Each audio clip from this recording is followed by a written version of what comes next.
Ar Mocarta, Beethovena, Grīga un Mediņa skaistākajiem skaņdarbiem šovasar Dolas salas parkā atgriezusies klasiskā mūzika. Muzeja pārstāvji ar Salaspils domes atbalstu apmeklētājiem papildus vēstures krājumiem un izstādēm piedāvā atpūtas pasākumus, un kā novērojuši paši, ar panākumiem. Par pieprasījumu arī mēs nevaram žēloties kā muzejs tieši, jo apmeklētāju skaits mums pēdējos gados nedaudz, bet aug un diezgan stabili. Un tātad cilvēkiem interesēts mazot gan Daugavas vēsturi, gan arī tas, ka pie mums var apmeklēt tātad pašu muzeju un Dolas mūžas parku, kas arī ir pieejams apmeklētājiem. Un šogad ir arī tāda iespēja atbraukt ar kuģīti, iepriekš piesakoties no Rīgas centra līdz pašam Daugavas muzejam Dolas salā. Daugavas muzeja pārstāvi neslēpj cerības, ka arī nākamgad Salaspils doma radīs finansiālu atbalstu tās augtās nopietnās mūzikas koncertiem.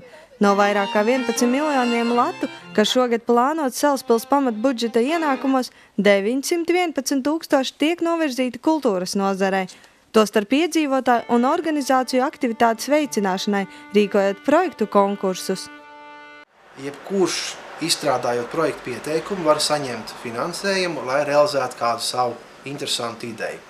Un, protams, mums jābūt atvērtiem pret šādu iniciatīvu. Jāatzīst gan, ka šādu iniciatīvu no trešām personām, kas tieši nav saistīts ar pašvaldībām, manuprāt, ir vēl par maz. Būtu jauki, ja šo visus kultūras projektus apgūtu nevis mūsu iestādes kultūras nama, bet apgūtu interešu grupas, sabiedriskās organizācijas, kas tiešā veidā nav saistīts ar pašvaldību. Tad es domāju, ka mēs būtu sasnieguši to mērķi. Ar sabiedrības iniciatīvas projektiem šogad atbalstīta vairāk grāmatu izdošana, Daugavas muzeja idejas novada vēstures pētīšanā, pilsētas skolu un bērnu dārza aktivitātes jaunākajai paaudzei. Laura Liepiņa, Zanta Tereško, Ogres televīzija.